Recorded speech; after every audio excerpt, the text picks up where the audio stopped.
This is Omni Sports Breakfast. Sports with Kevin McCollum and MKT.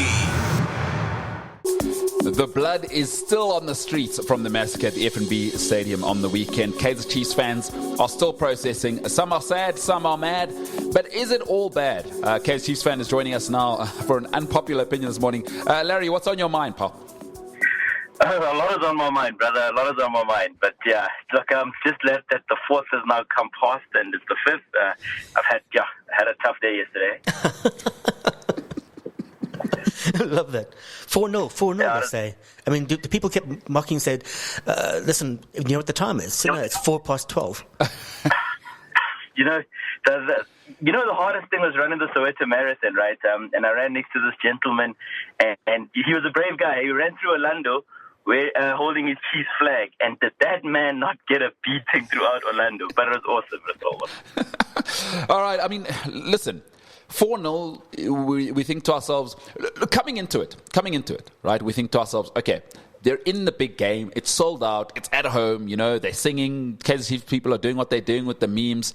And then reality comes home. Maybe let's start at the beginning of the season, because you guys were talking a lot beginning of the season. What were your aspirations coming to the season, like, honestly speaking? Look, I think true supporters of Chiefs and guys that really know football will tell you that there was no way that realistically Chiefs could get anywhere near a trophy this season. I don't think the time was right for a trophy, but I think the aim would have still been to be in the top 8 and hopefully push for an Africa spot at the most, and maybe with a little bit of luck get a trophy, but not more than that. Hey? And I think it's still early days. In reality, I think that's still very much reachable for Kaizer Chiefs. I think, and I think they just need to realize trophies are gone. The Nedbank Cup might be a push too far for the squad, and we should just focus on trying to get into Africa. That would be as good as winning the Black Label Cup for us. And so you were watching on the weekend when they lost 4-0. Just give me your thoughts and feelings. I mean, obviously you had to go and run the Soweto Marathon, but at 4-0, 70 minutes, you've got the red card. What are you feeling as a Kaizer Chiefs fan at that moment? Just dejection, eh?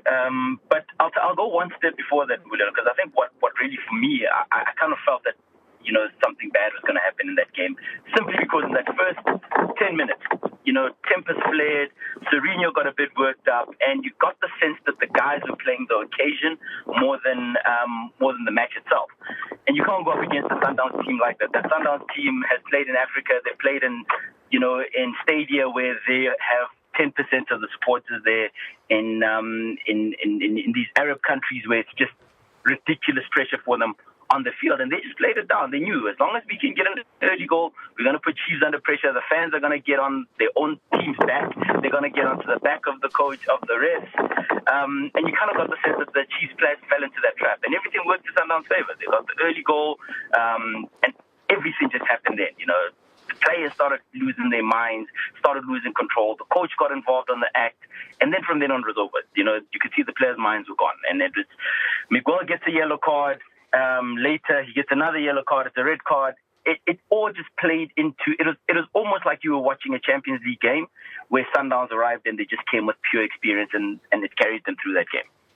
Larry, the only way Chiefs are going to get into Africa this season is if you buy a holiday, one of those complete packages to Zanzibar, and go and make sure you get the one with the free booze and the free food. So because obviously you've spent all your money on rubbish players. But my thing is.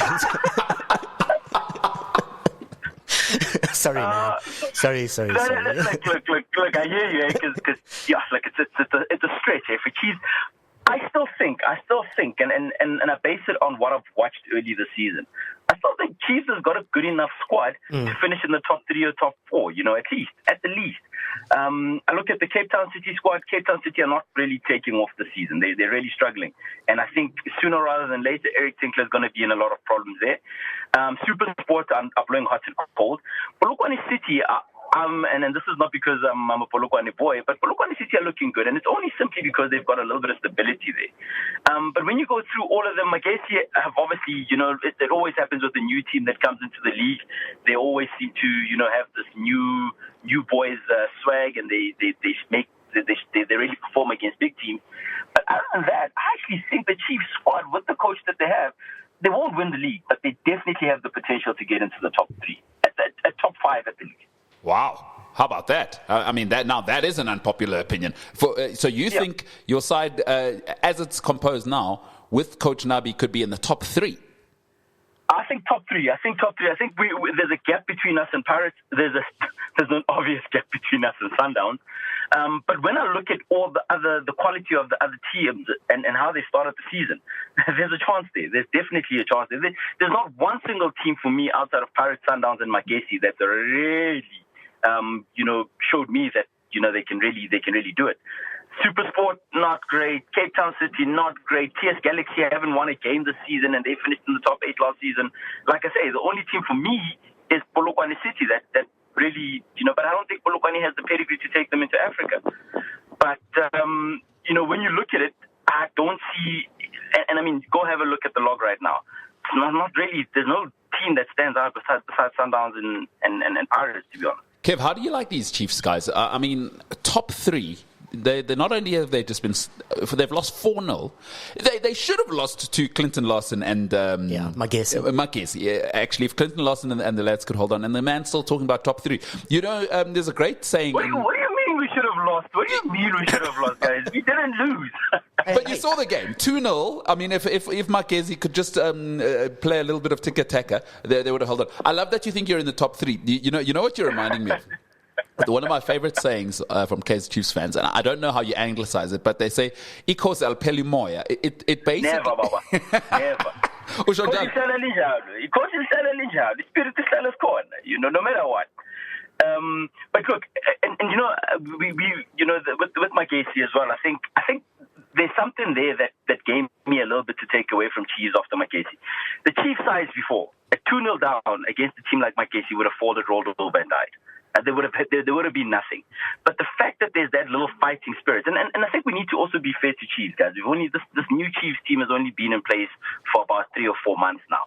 I think we're far away from a purely competitive Chiefs team.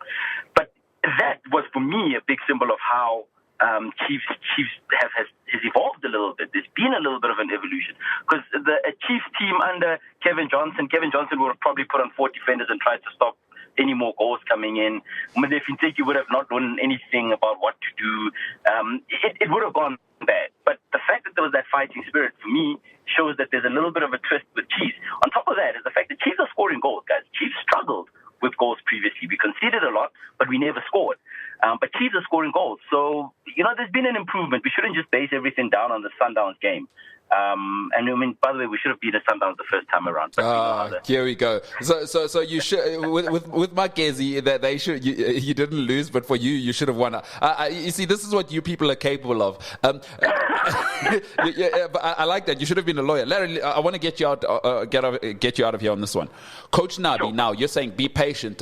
Do you give him because I'm reading all sorts of things, and Jabulong Giti, if you do read News 24, wrote an unbelievable piece. If you haven't read it, go News 24. I think in terms of the local game at the moment, the number one writer for me, Jabulong Giti, there's no one like him who writes about South African football like him.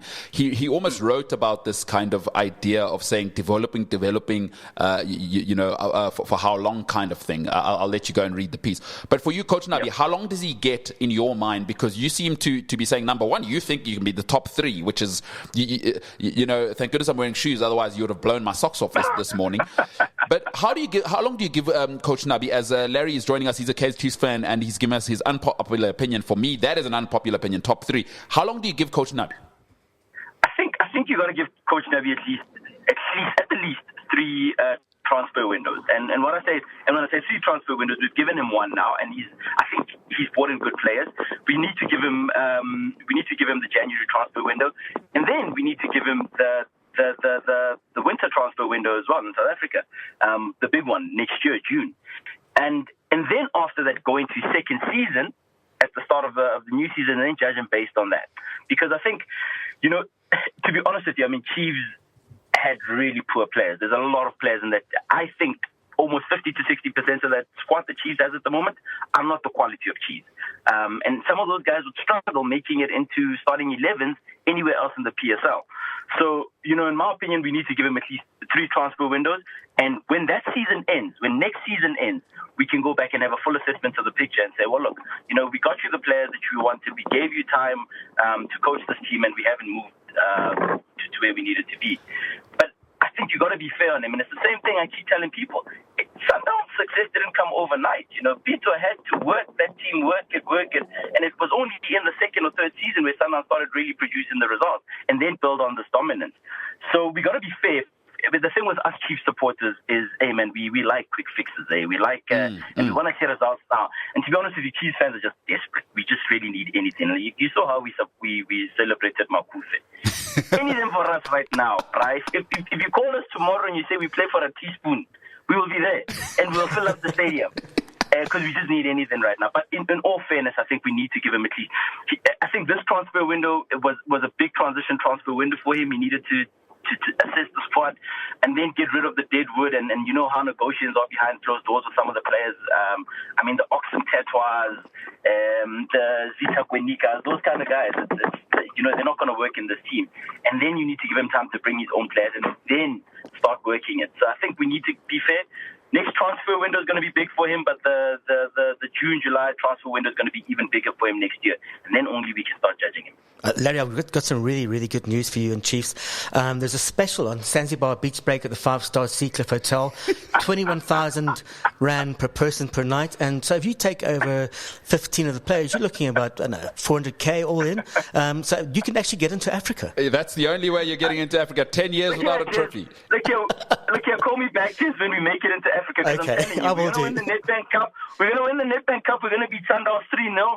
I hope they take the Nedbank Cup somewhere close to Pretoria so all these Pretoria guys can get in there. Mamelodi, Garankuwa, Sosha, they must all come at Richville. We want them one by one. Slice it. There one it by is. one. By 10. By 10. With all the 10 supporters must come, slice it one by one. Absolutely incredible. Larry, appreciate you. There he is. That is an unpopular opinion. There is no way I ever thought a Kaizer Chiefs fan would be delusional enough to tell me they might come third. An interesting one for him to say. He expects Coach Nabi to be given 3 transfer windows, which means till the end of next season. Wow. Okay, well, that's our unpopular opinion of the day. Kaizer Chiefs can be in the top 3 this year. Larry's talking about this season, by the way. Larry, appreciate you, brother. Top runner. Top runner, Papa. Top runner. We're going fast now. We're going for the next one. I don't know which one's going to be. You must tell me. I'm going. Love it. Larry, man. Okay, thanks, Larry. Appreciate you, man. Just keep up. All right, our question of the day. Let's get out here on that because he blew my mind there. Top 3 this year. Man, unpopular opinion. Delusional 101. We need to call Larry for positivity classes. Yeah, he and Donald Trump should share the same room. Stop the count, Larry says. Absolutely incredible. Question of the day is, as of 2020, how many times have Middlesbrough been relegated from the Premier League? It is 4 times, by the way. 93, 97, 2009, and in 2017, which is a disaster for the North because Middlesbrough used to be a staple of things in the first division. Gareth Southgate was from there.